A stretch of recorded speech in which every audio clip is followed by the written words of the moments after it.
everybody. I'm Jane, the psychic medium for Venturing Psychics. I'd like to give a shout out to Heidi, our apothecary, herbalist, crystal profiler, dream interpreter. Um, Today, I want to talk to you about getting the most out of your psychic reading. A lot of people, when they come into a psychic reading, they have the thought in their mind that they want to test us, which is fine. You can test us. My thing is, I'm just going to tell you what your bereaved is telling you. Whether you choose to believe or not or act on it, that's up to you. But sometimes when people come in and they say they want to test us, and I start the reading, people aren't responding. And lots of times you're bereaved, especially with me. The way I do it is Heidi will call me, and usually days before Heidi calls me, I know we're going to have a reading because a different spirit that I've never seen before comes to me, and Heidi will call me up and I'll say, I know I have a reading. What's the first name? And it's all I want. That's the only thing I want to know is the first name, so I can interact with the person that's coming through. And one of the things I usually do is I meditate. I either sit up here in my bedroom quietly by myself and close my eyes, or the best place for me to do it is I have a special chair I sit in outside in the evenings and I watch the sunset go down and I just open myself up to spirits, whoever wants to come through and talk to me. Um, but lots of times when people come to the readings, they won't interact. Like I'll say, does this mean something to you? This is who I'm coming through? And usually when people come through, I ask them for a identifier or a verifier. Like I did a reading recently and sometimes they're strange. Like one time, the guy was showing me this huge belt buckle, and I kept saying for verifying. He kept showing me the buckle. So when we got the reading, I said to the person, the gentleman that's coming through has a huge belt buckle, and they knew exactly who it was. So if you want to get the most out of your reading, even if you're trying to test me, the thing is to answer it. And usually we just want a yes or no. It's just, does that mean anything to you? Yes, that's fine. You don't have to explain the rest to me. You don't have to explain. Sometimes people do, and that's fine. I'm open to hearing things. And then they'll talk about situations in your life. They'll say, "Oh, I see," because like I see things in symbols. Um, like I'll see a money bag, and usually whether the monies are coming out or whether they're emptying the money bag, I know that that person's gonna probably have financial issues coming up. The money's going in. It's like you're gonna have good financial luck. And I also have something I see, which is a relationship candle. People ask me about their relationships, and it comes in different colors, and graduations have different color, and I'm over doing this so much, I know what that means. And as far as the relationship candle goes, the only color I don't like to see, well, actually there's two, but the worst one is green, because green is a thing of envy, control, manipulation. That's not a healthy relationship sign. But I'm going to go deeper into those kind of things in another video. Right now, I just want to talk about in the very beginning when you call for the reading. Just be prepared to answer questions and respond and give feedback. And it doesn't have to be an encyclopedia of feedback. It doesn't have to be in depth. It just has to be, this person's showing me this. Do you realize who this person is? Sometimes they show me their likes. I once did a reading and the lady was dressed in the nines, and then she was like a church girl, but she also had an apron on and she had a wooden spoon. And she was shaking the wooden spoon. I said, do you know what that means? And they said, oh yeah, I know what that means. And that's all we need. Just an oh yeah, or yes.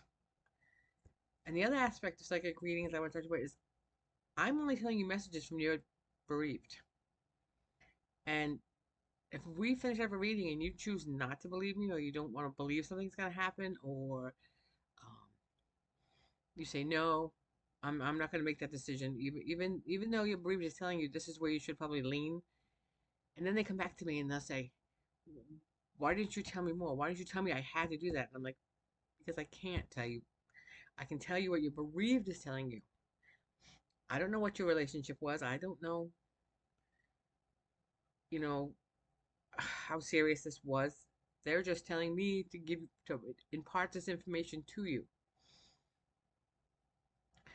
So if you can take anything from this video, the two things is, if you, whether it's me or anybody else, if you request a reading, if you don't interact, just don't sit there. I mean, I've had people that just sit there and they said, I just want you to tell me things. I can't just tell you things because I have more than one spirit around me at different times. And I kind of throw it out to them and say, give me a verifier. And one or two of them will come forward and they'll give me something to verify. And I say it. But if you don't respond to it, then they think that maybe you're not acknowledging them, or they don't go any further than that because they're not getting feedback. And sometimes they'll show me, like, they send you signs, and I've asked people, do you see this? And they just kind of like nod, like, like, is that a yes or no? Like, one lady really wanted to contact with her sister, but she was not responding to me at all. And so the spirit just kind of faded. And the other thing is, the last thing I want to tell you about psychic readings is, especially with me, lots of times people that have passed, especially if it's a violent passing, or they don't want to get anything from their passing, or they don't want to talk about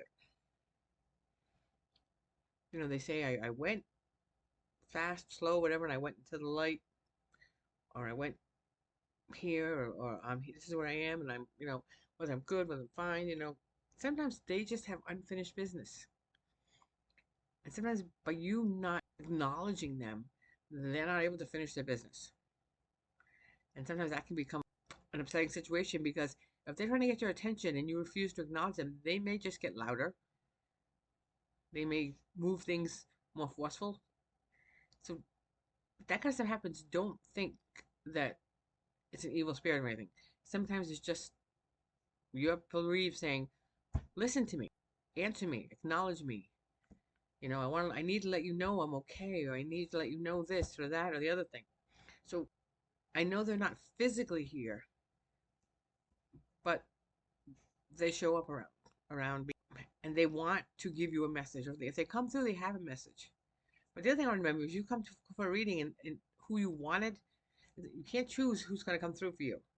And if it's someone you wanted and they didn't come through, I always say that's kind of a good sign. It usually means that they're at peace and they had no unfinished business. Not that they're not watching over you, and that they're not caring about you. It's just they know that they're in a good place. And they did what they were supposed to in their life, and they completed it, and they have no resentment, or they have nothing unfinished, or so that's a good thing. But it's not that. Please don't think that they're not watching over you, because they are. I mean, spirits are everywhere. So I hope I didn't overload you too much tonight. And I hope I didn't go off in too many directions. I am going to do some follow-up videos to explain the different things that I see and how I see them. But I really think that when people come for a reading, you need to come with an open mind. And it's okay to test the psychic. It's quite alright. I don't mind. When people say that to me, I'm like, that's fine. But please give feedback to your bereaved. If a psychic says something that clicks with you, just acknowledge it. It just has to be, yeah, oh yeah, I get that. I knew who that could be. That's it. You don't need to go into anything else. We just got to make sure that we have the right spirit coming forward. Because sometimes other spirits, they feel like their message is more important, and they try to come forward and you have to kind of say, no, this isn't for you. Just like you would, do the little kid, or correct them, like, no, this isn't your time. This is someone else's time. But I hope you understand my message, and I hope that here on forward that all your bereaved can come through that you want to come through, and I hope that the next time you do a reading, whether it's with me or anybody else, that you take full advantage of what you're paying for. Thank you. Everybody have a blessed day, and I wish you all the best, and I wish you all safety.